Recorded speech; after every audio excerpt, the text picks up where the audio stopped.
소상공인 기심전결, 기초부터 심어까지 초소자본 창업 첫 장사 불패의 비밀의 강의를 맡은 메이랩입니다.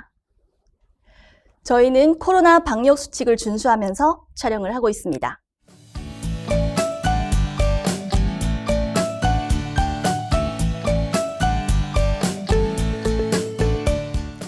네, 저는 오늘 다음과 같은 순서로 강의를 진행하려고 합니다. 첫 번째는 이제 간단하게 메이랩에 대한 소개, 그리고 창업, 시작을 잘해야 성공이 열린다. 다음으로는 성공하는 창업의 5단계 공식, 실전편에서는 가게 운영 노하우에 대해서 얘기를 나누고 싶습니다. 네, 제가 여기까지 이렇게 얘기를 하면 대부분 많은 분들이 제가 아마 이 업종에 되게 오랫동안 일을 하신 걸로 이제 알고 계시더라고요. 근데 아까 제가 처음에 설명했듯이 저는 진짜 4년 차에 정말 많은 일들을 지금 만들었고 앞으로도 계속 진행을 하고 있는 과정인데, 사실 저는 제가 창업할 때만 해도 이렇게 딱히 창업 선배도 안 계셨고 제가 어디에서 마땅히 물어볼 조언을 구할 만한 것도 별로 없었기 때문에 저는 창업할 때 되게 외롭고 힘들었던 그런 기억이 있어서 작게나마 제가 일을 지금까지 이런 여러 가지 일들을 하면서 겪어왔던 그런 노하우들을 좀 더 많은 분들과 공유를 하고자 이렇게 또 강의를 준비하게 되었고요. 오늘 강의가 여러분들에게는 어떻게 보면 좀 동기부여가 될 수 있고 또 시행착오를 줄이면서 좀 더 빠르게 성공할 수 있는 지름길로 안내가 되기를 바라는 마음으로 또 이 강의를 준비하게 되었습니다. 부디 제가 오늘 준비한 강의가 여러분들께 많은 도움이 되길 바라면서 그럼 본격적으로 오늘의 강의를 시작해 보겠습니다. 바로 첫 번째 주제는 창업, 시작을 잘해야 성공이 열린다입니다.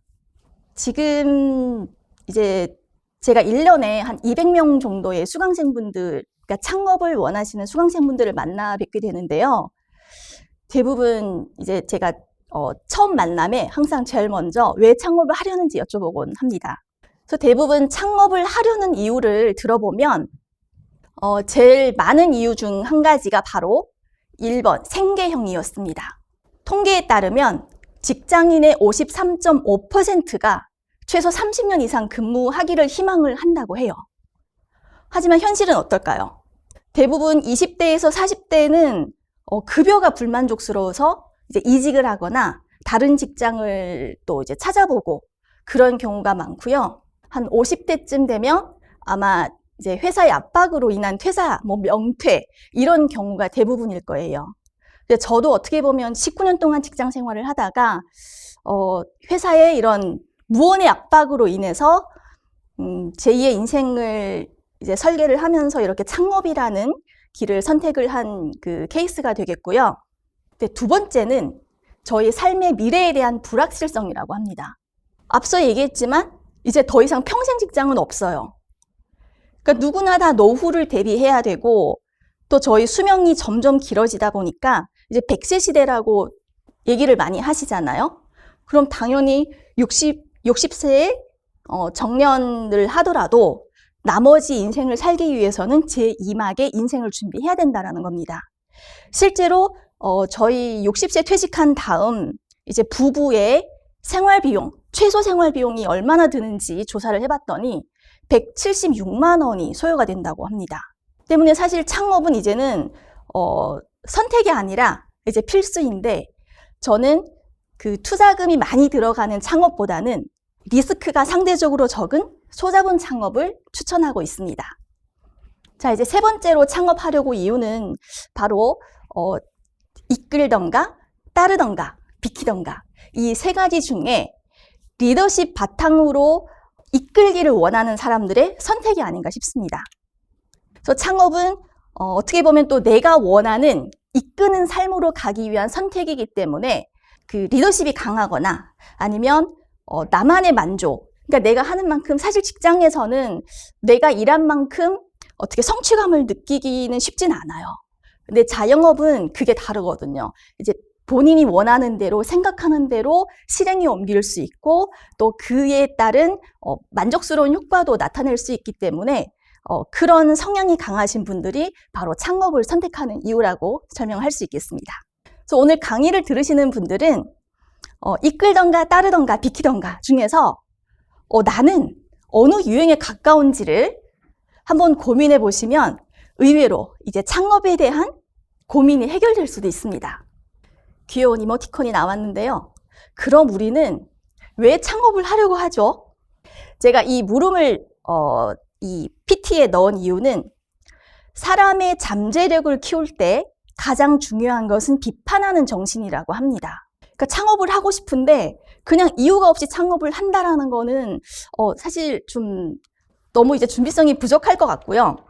끊임없이 왜라는 질문을 하면서 그 창업에 대한 의미를 찾아야 된다라고 저는 생각을 하고 또 그렇게 의미를 찾아서 시작을 해야만이 창업에서 흔들리지가 않습니다. 그리고 그 질문에 대한 대답을 찾았을 때 사실 저희는 우리 스스로의 자신의 그 재능이나 이런 능력, 잠재력을 모르는 분들이 더 많거든요.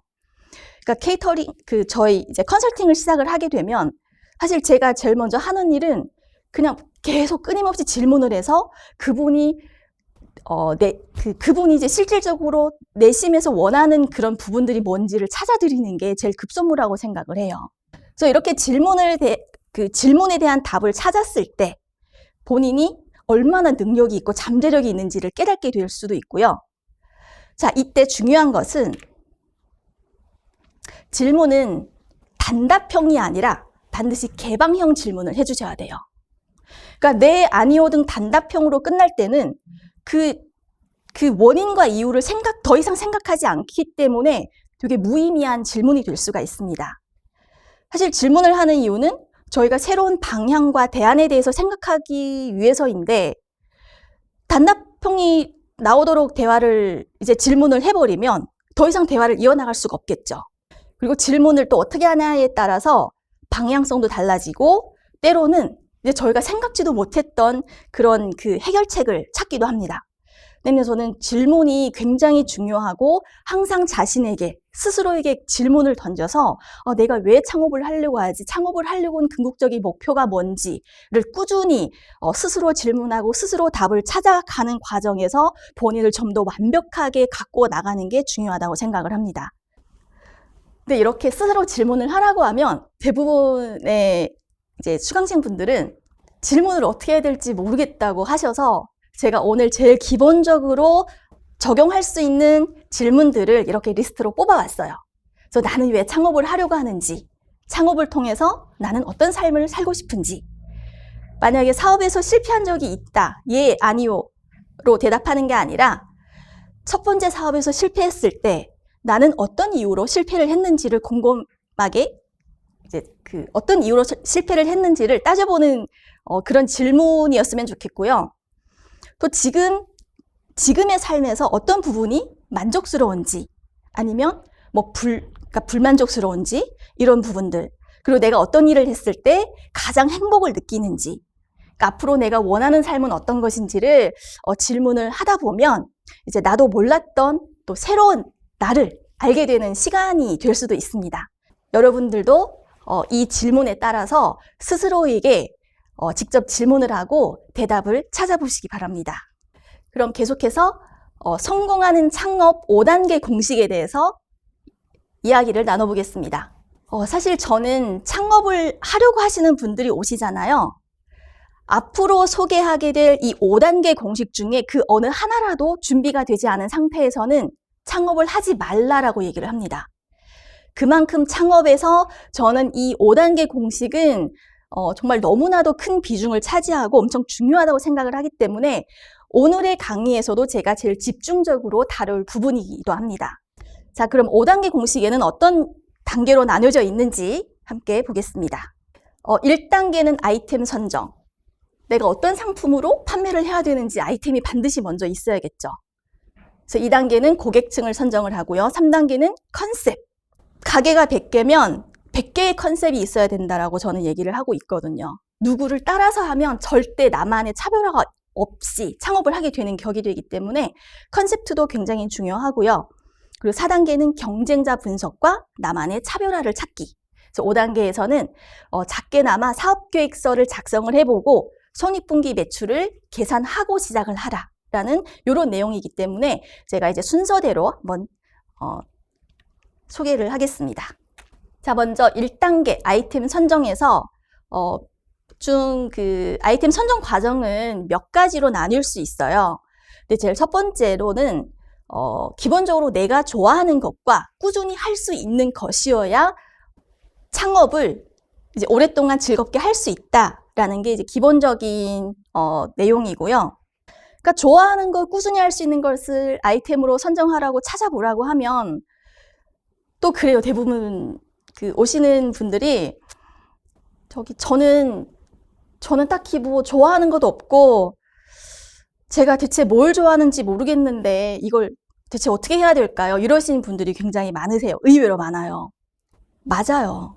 왜냐하면 지금까지 저희가 이 질문에 대해서 고민해 본 적이 없잖아요. 모르는 게 맞을 수도 있어요. 그래서 저도 사실 창업하기 전에는 제가 대체 뭘 좋아하는지 몰랐어요. 그래서 저는 어떻게 했냐면 제 자신을 스스로 스토리텔링을 해봤어요. 자, 제가 그 내평 매장을 창업을 할 때 제 자신을 스토리를 했던 그 단계별로 한번 보여드리겠습니다. 제가 좋아하는 걸 찾으려고 저는 이렇게 무작정 메모를 했어요. 저는 이제 메모를 했더니 제가 평소에 되게 체질이 약간 예민한 편이라서 밖에 음식을 잘 못 먹어요. 그래서 입맛도 굉장히 까다로워서 사실 아직도 되게 가리는 식재료도 굉장히 많이 있거든요. 근데 더 중요한 것은 저는 제 눈으로 확인되지 않은 식재료가 들어간 음식을 안 먹어요. 예를 들면 밖에서 판매하는 만두나 소시지나 심지어 떡갈비도 안 먹어요, 밖에서는. 그러다 보니 외식을 거의 못하고 이제 집에서 음식을 직접 만들어 먹는 일들이 많아졌죠. 그런데 이상하게도 요리하는 시간이 지겹거나 힘들질 않았어요.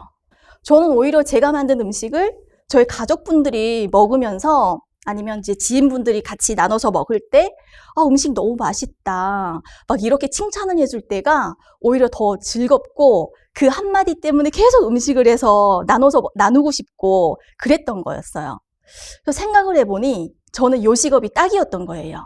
그래서 제가 요식업 중에서도 제가 이제 소문난 빵순이다 보니까 제일 자신이 있는 빵으로 이제 아이템을 정했기 때문에 저는 샌드위치로 시작하기로 했었습니다. 네, 이렇게 저처럼 자신에 대한 이야기를 하나씩 끄집어내다 보면 누구에게나 사실 우리 모든 사람에게는 콘텐츠가 있어요. 본인이 모르는 것뿐이지 누구에게나 있어요.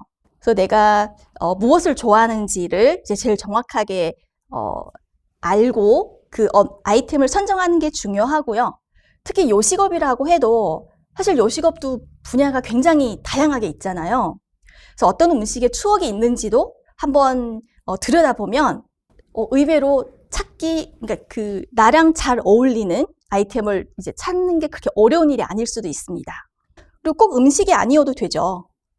그러니까 우리 내면에서 하는 이야기를 잘 이제 귀 기울이고 잘 들어보면 나는 내가 뭘 만들기를 좋아하는 사람인지 아니면 뭐 이렇게 좀 꾸미기를 좋아하는 사람인지 아니면 식물이나 동물을 키우는 걸 좋아하는 사람인지를 이제 알게 될 거예요. 네, 두 번째는 유행을 덜 타는 아이템이어야 돼요. 이게 저희 요즘 그 대만 카스테라 판매하는 곳 이제 잘 안 보이죠?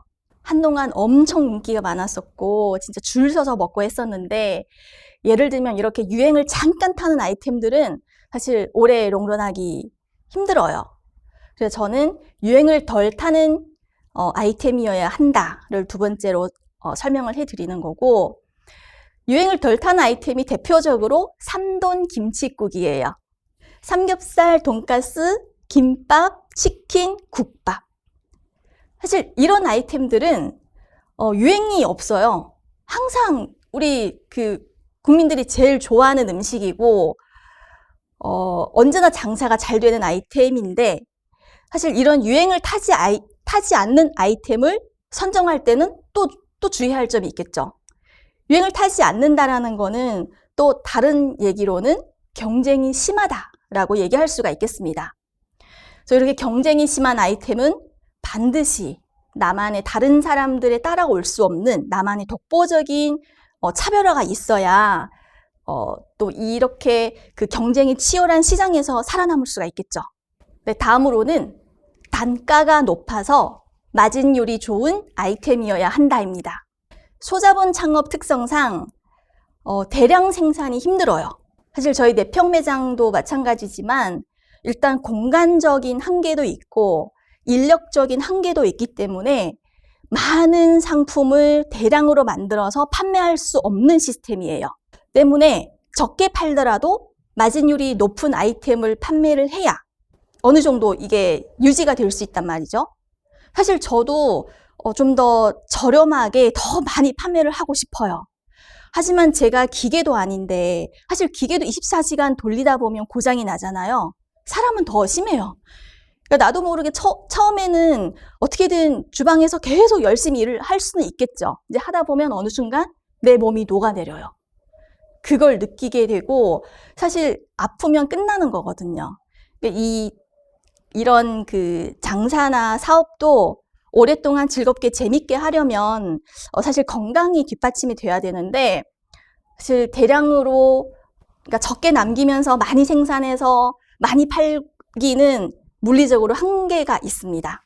방리담회보다는 좀 이렇게 마진율이 좋은 아이템을 선정을 해야 되고 사실 싸게 팔면 생각보다 장사가 잘 되는데 남는 게 없어서 사업을 접으시는 분들이 오히려 더 많거든요. 근데 문제는 여기에서 본인이 사업을 접는다고 끝나는 게 아니에요. 싸게 파신 분은 싸게 팔아서 망하고 만약에 또 다른 분들은 이 싸게 파시는 분들 때문에 사업에 피해를 입게 됩니다. 그래서 결론적으로 방리담회는 결국 다 같이 망하는 지름길이 될 수밖에 없습니다.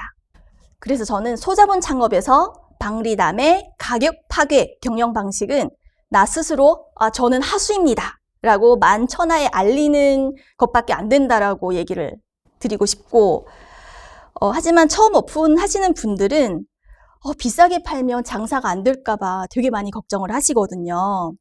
하지만 요즘 고객들은 생각보다 아주 스마트해요.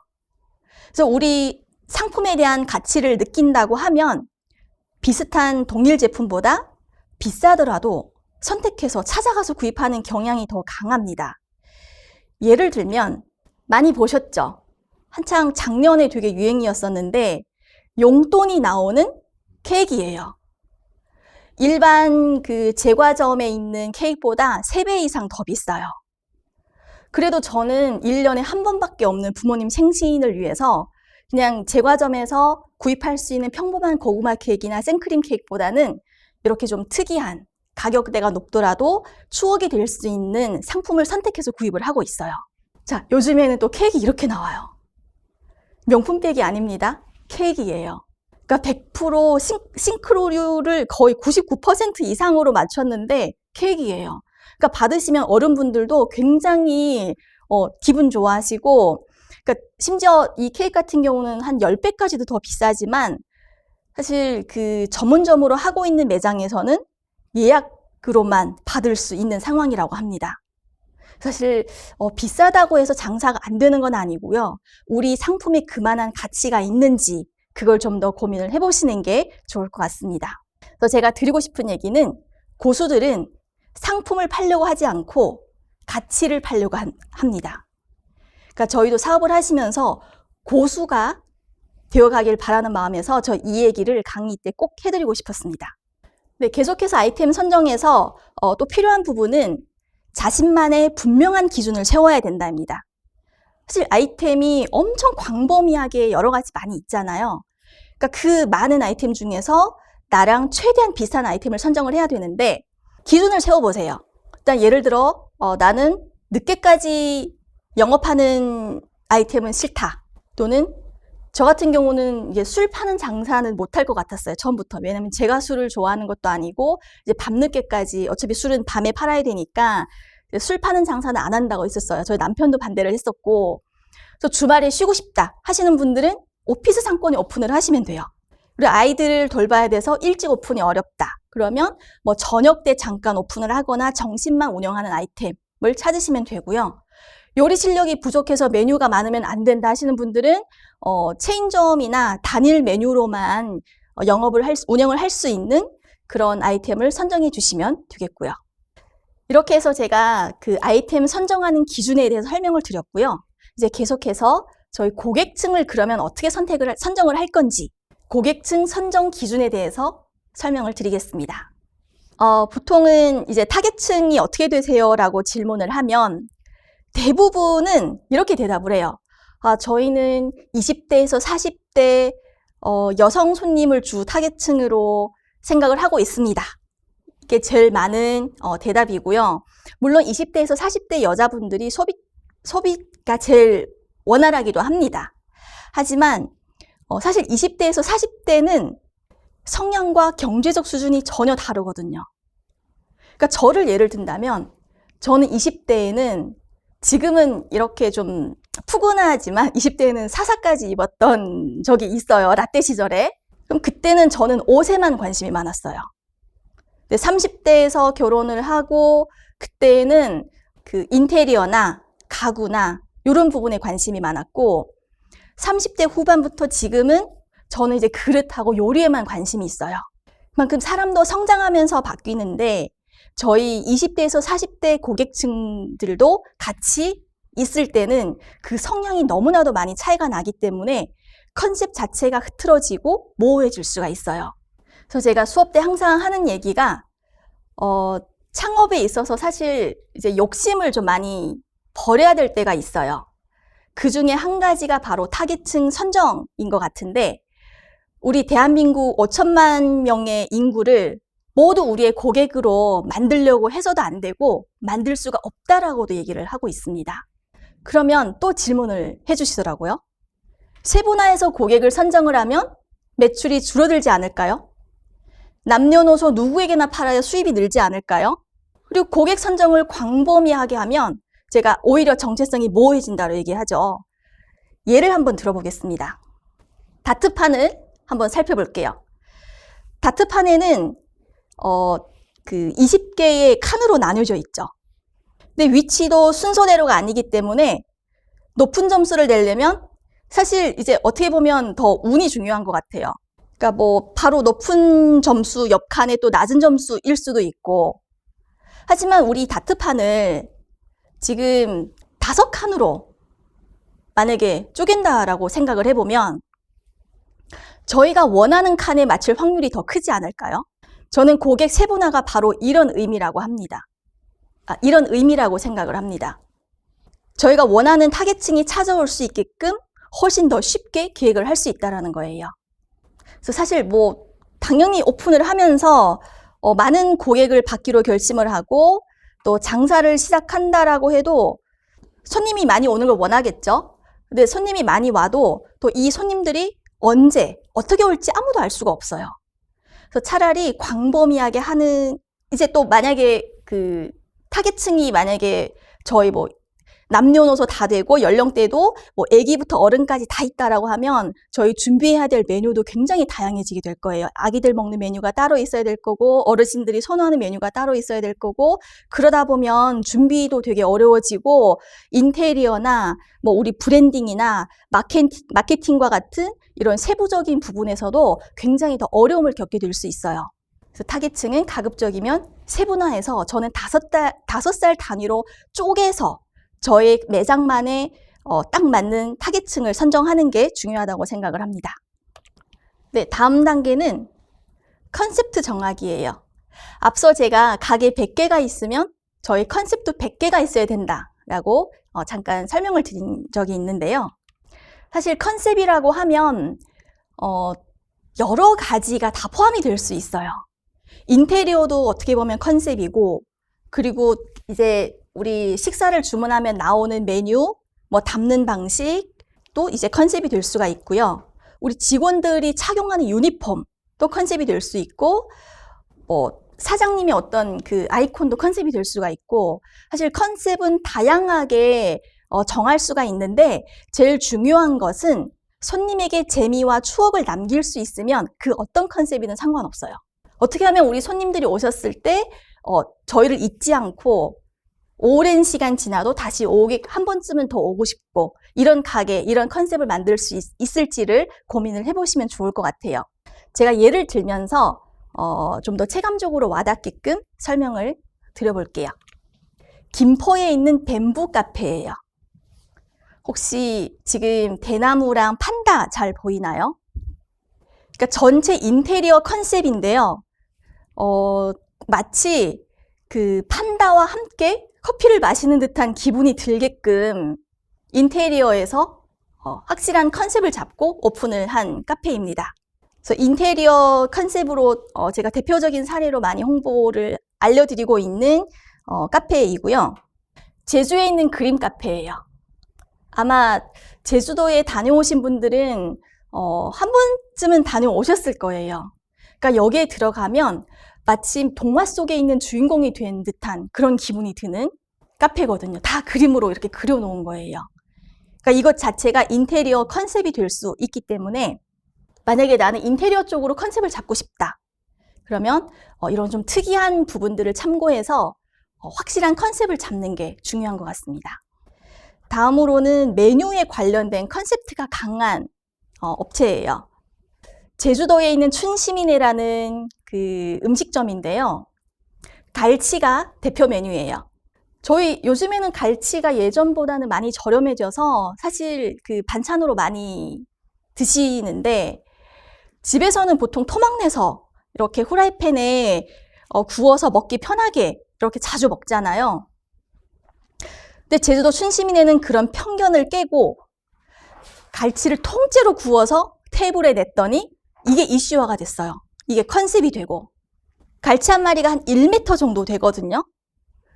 근데 이 전체 통으로 상에 올린다고 했을 때는 사실 맛도 중요하지만 그 비주얼이 압도적이기 때문에 사람들은 카메라를 먼저 꺼내 들어요. 근데 그게 SNS를 타고 또 홍보가 되면서 이제 제주도에 가면 한 번쯤은 꼭 들리는 음식점으로 된 겁니다. 그래서 이렇게 컨셉트가 아주 중요한 역할을 한, 그 메뉴 컨셉트가 아주 중요한 역할을 한 제주 춘시민회였고요. 자, 여기는 제가 정말 좋아하는 음식점인데요. 이천 막국수예요. 이천에 있어요. 저는 이천에 예전에 이천에 가면 보통 그냥 그 한식을 많이 먹었었는데, 이제 똑같은 한식을 계속 먹으려고 하니까 좀 지루하더라고요. 그래서 다시 이제 검색을 하다 알게 된 그 업체인데, 검색을 통해서 알게 된 음식점인데, 막국수 전문점이잖아요.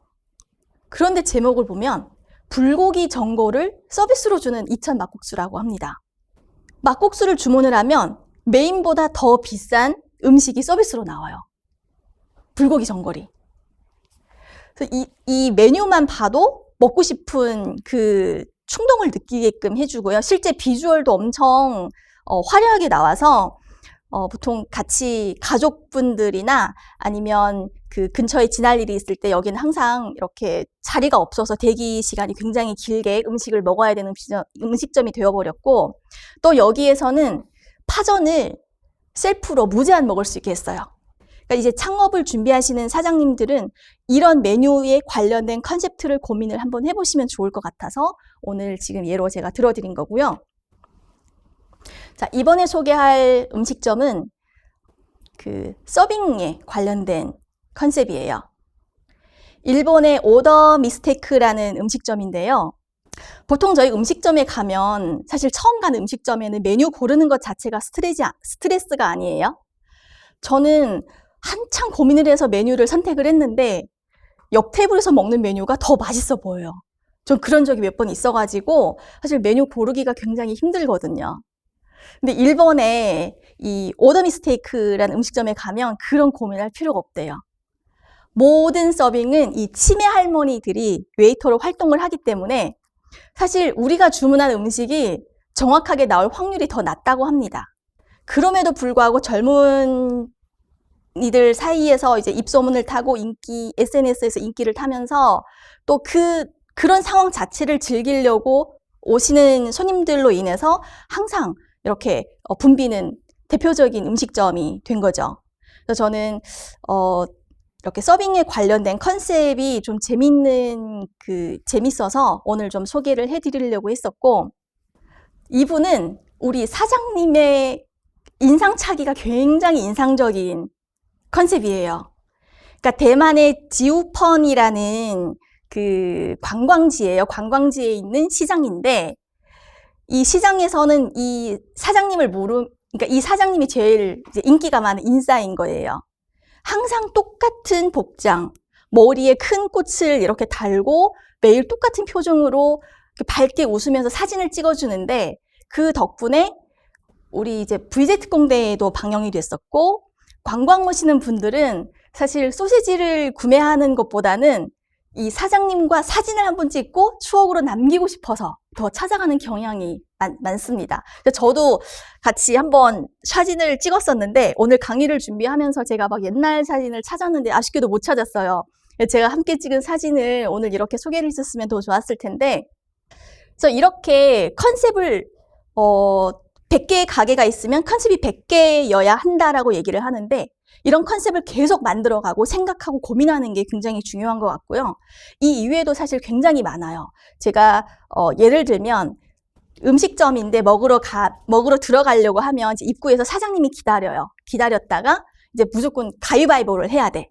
그날 만약에 사장님을 이기게 되면 서비스 음식을 받으실 수 있는 그 음식점이 있는데, 이것도 바로 이제 컨셉이 확고한 그런 음식점이 되겠습니다. 그리고 보통 그 유니폼에 천안에 가면 짬뽕집이 있는데, 이렇게 유니폼에 1,000원짜리 지폐를 이렇게 꽂아놓고 있어요. 우리 직원들 유니폼에. 그러면 거기에 멘트가 달려 있어요. 서비스가 불만족스러울 시에 1,000원을 가져가셔도 됩니다. 재밌지 않나요? 그리고 또 재밌기도 하지만 또 다르게 생각을 하면 서비스에 얼마나 자신이 있으면 이렇게 자신있게 1,000원을 가져가라고 얘기를 할까라는 생각도 들어서 오히려 더 믿음이 가는 그런 컨셉이 되겠습니다. 제가 지금 여러 가지 컨셉에 대해서 설명을 드렸는데, 사실 너무 어렵게 생각하지 마시고, 저희 초창기 때 우리 셀프 서빙을 도입을 할 때 정말 많은 분들이 얘기가 많았었잖아요. 음식에 내가 밥 먹으러 왔는데 내가 왜 혼자서 물 갖다 먹어야 되고 반찬도 내가 혼자 가져다 먹어야 되고 이런 그런 걸 이제 좀 많이 겪으면서, 사실 이제는 공공연하게 모든 게 이제 셀프로 자리를 매김하고 있잖아요. 그러니까 뭐 셀프 서비스는 기본이고, 요즘에는 셀프 오더도 이제 다 아주 이제 뭐 자리 잡고 있고, 그리고 셀프로 판매하는 매장까지 생길 정도로 사실 이 모든 게 다 컨셉이에요. 그래서 생각보다 저희 주변에 이런 컨셉들이 되게 많이 있기 때문에 한번 저희가 모르고 놓치고 지나쳤을 만한 그런 매장도 있을 것 같아요. 그래서 오늘 강의를 계기로 한번 자주 가는 매장인데, 이 매장에는 이런 컨셉이 있었구나라는 걸 좀 더 고민해 보는 시간이었으면 좋겠습니다. 계속해서 4단계 경쟁자 분석하기입니다. 특히 이제 창업을 지금 막 준비하시는 후발주자일수록 경쟁자 분석을 좀 더 명확하게 하고 체계적으로 하고, 이제 창업을 대비하는 게 굉장히 중요한데, 저는 최소 5곳의 경쟁자를 분석을 해서 장단점을 이게 메모를 하고, 경쟁자의 장점은 남기고 벤치마킹을 하고, 경쟁자의 단점과 이제 내가 보완해 줄 수 있는 강점을 결합을 하면 나만의 차별화가 된 무기를 만들 수 있다라고, 이제 차별화까지 만들 수 있다라는 내용으로 제가 지금 준비를 했고요. 차별화라고 하면 또 어렵게 느껴지시는 분들이 계시는데, 사실 넷플릭스 요즘에 너무 핫하잖아요. 오징어 게임 때문에. 이제 넷플릭스의 차별화는 시네매치 서비스였어요. 요즘에는 정말 많이 흔하고 또 익숙한 서비스여서 그렇게 막 이슈화가 되지는 않지만, 넷플릭스 초창기 때 이 서비스를 내놨을 때는 시네매치 서비스가 뭐예요? 그 사용자가 좋아할 만한 알고리즘을 축적을 해서 그 축적된 데이터를 기반으로 자동으로 막 추천해 주잖아요. 요즘에는 모든 쇼핑몰에 웬만하면 이 기능이 다 적용이 되고 있어서 정말 흔한데, 초창기 때는 정말 획기적인 이런 서비스였거든요. 기술이었거든요. 그래서 이런 게 바로 다른 사람이 못하는 그런 기술력을 가지고 있는 게 바로 차별화라고 하고요. 이제 메일앱 같은 경우는 케이터링 박스라는 아이템으로 차별화를 뒀어요. 보통 예전에는 도시락과 출장 뷔페 두 가지 서비스 방식이 있었다라고 하면, 저는 각의 장점만 남기고 단점을 보완을 해서 케이터링 박스라는 차별화 서비스를 이제 만들게 된 겁니다. 예를 들면 도시락 같은 경우는 가격은 저렴하지만 이런 큰 행사에 적합하진 않아요. 그냥 들고 집에 가버리면 네트워킹이 안 되잖아요. 근데 출장 뷔페를 부르게 되면 작은 행사에 적용이 안 돼요. 비용도 어느 정도 이게 소요가 되고, 때문에 이런 틈새, 장점과 단점을 결합을 해서 저는 케이터링 박스라는 서비스를 남겼습니다. 차별화는 고객이 필요로 꼭 찾아올 수 있게 하는 그런 명분을 만들어주는 핵심적인 기술이에요. 그래서 뭐 상품의 컨셉이나 전략을 뭐 더 좋게, 멋지게, 화려하게, 나는 더 싸게, 예쁘게 이렇게 꾸미면서 업그레이드 하는 것도 중요하지만, 무엇보다 차별화가 제일 이게 급선무인 것 같아요. 차별화가 우선시가 되어야 앞으로의 이런 창업을 좀 더 원활하게 이끌어 나갈 수 있다고 생각을 하는데, 경쟁사 분석과 차별화에서는 딱 이것만 기억해 주세요. 경쟁자의 장점을 쫙 다 적으세요. 먼저 최소 5곳을 분석을 해보라고 했는데, 이 5곳 업체의 장점을 다 적으세요. 그래서 그 장점은 저희가 100%로 다 베껴야 돼요. 벤치마킹을 해야 돼요. 그냥 대놓고 베끼면 돼요. 하지만 이때 욕을 먹는 경우가 있어요. 장점만 다 모아서 베끼잖아요. 똑같이 내가 판매를 하잖아요.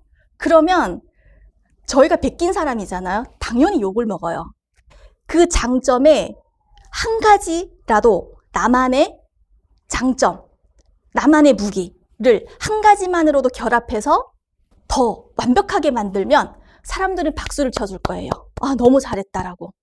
사실 경쟁자 분석하고 나만의 차별화를 만드는 거는 사실 창업에서 5단계 공식 중에서는 저는 제일 첫 번째라고 생각을 해요. 그러니까 물론 5단계 중에서 그 어느 단계도 포기할 수 없지만, 그 5가지 단계 중에서 제일 중요한 단계를 순서로 정해달라고 하면 저는 이 4단계 경쟁자 분석을 1순위로 매기고 싶습니다.